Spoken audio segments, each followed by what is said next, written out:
दिल्ली की गलियों में एक छोटा लड़का था जिसके हाथों में हमेशा एक बैट होता था और आंखों में एक सपना, हिंदुस्तान के लिए खेलने का। उसका नाम था शिखर धवन। जन्म हुआ 5 दिसंबर 1985 को एक पंजाबी परिवार में। पिताजी महेंद्र पाल धवन एक वेल्डर थे, माँ सुनैना एक स्कूल टीचर। परिवार अमीर नहीं था, लेकिन सपने बड़े थे।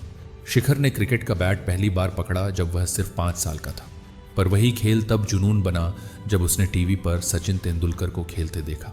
उस दिन उसने माँ से कहा था, मैं भी एक दिन इंडिया के लिए खेलूंगा।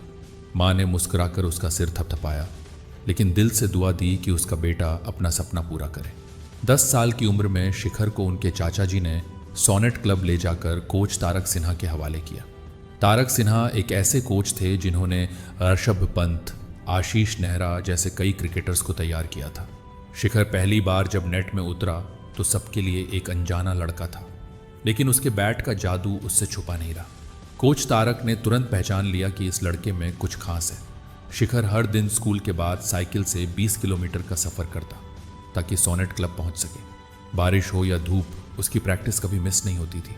बाकी बच्चे जब थक जाते थे तब शिखर 2 घंटे और रुककर बैटिंग करता। उसका फिटनेस, समर्पण और अनुशासन देखकर कोच भी हैरान रह जाते। 3 साल के अंदर उसने दिल्ली के एज ग्रुप मैचों में अपनी पहचान बना ली।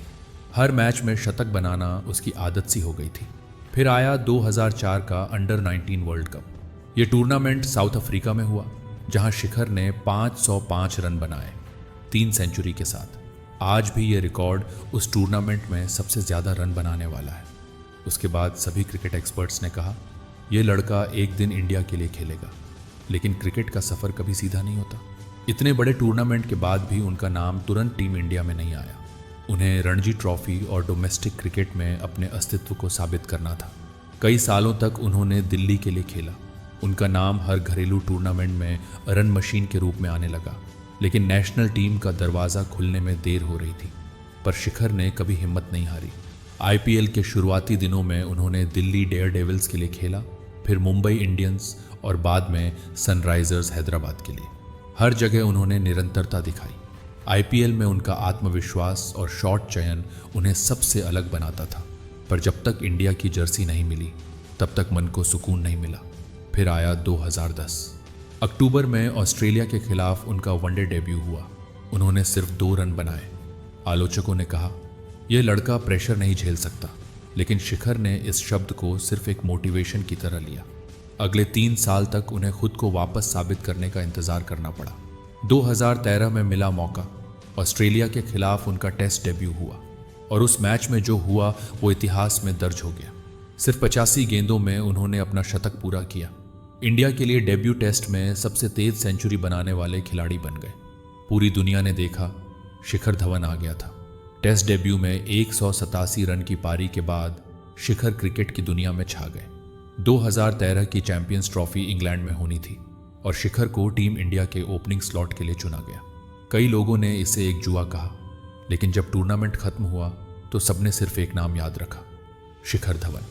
उन्होंने पहले मैच में साउथ अफ्रीका के खिलाफ 114 रन बनाए, फिर वेस्ट इंडीज़ के खिलाफ 102 और फिर श्रीलंका के खिलाफ भी दमदार प्रदर्शन दिया। पूरे टूर्नामेंट में सबसे ज़्यादा रन उन्हीं के थे। शिखर को प्लेयर ऑफ द टूर्नामेंट का अवार्ड मिला। उस टूर्नामेंट ने उनका करियर बदल दिया। उसके बाद उन्होंने कई बड़े मैचों में अपनी छाप छोड़ी। पाकिस्तान के खिलाफ, ऑस्ट्रेलिया, इंग्लैंड, हर टीम के सामने उनका बैट बोलता था। उनकी खासियत थी उनका निडर रवैया।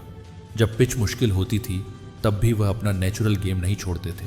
कट शॉट, कवर ड्राइव, पुल, उनके शॉट्स देखकर लगता था जैसे कोई कलाकार कैनवस पर रंग भर रहा हो। IPL में भी उनका जलवा जारी रहा। सनराइजर्स हैदराबाद के लिए उन्होंने कई बार मैच जिताऊ पारियां खेली। 2020 में दिल्ली कैपिटल्स के लिए खेलते हुए उन्होंने लगातार 2 सेंचुरी बनाई। IPL इतिहास में पहली बार किसी बल्लेबाज ने ऐसा किया। शिखर ने यह सब बिना किसी घमंड के एक सिपाही की तरह किया, जो बस अपना काम ईमानदारी से करता है।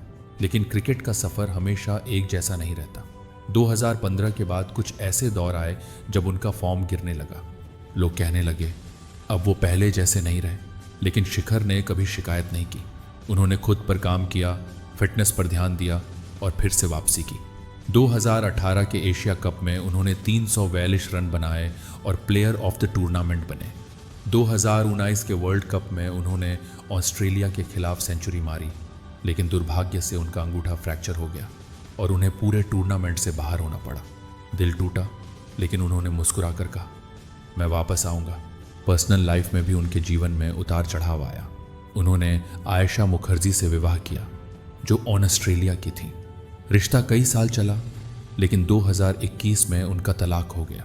यह समय उनके लिए भावनात्मक रूप से सबसे कठिन था, लेकिन शिखर ने कभी अपने दर्द को दुनिया पर नहीं निकाला। योग, मेडिटेशन और अनुशासन से उन्होंने खुद को संभाला।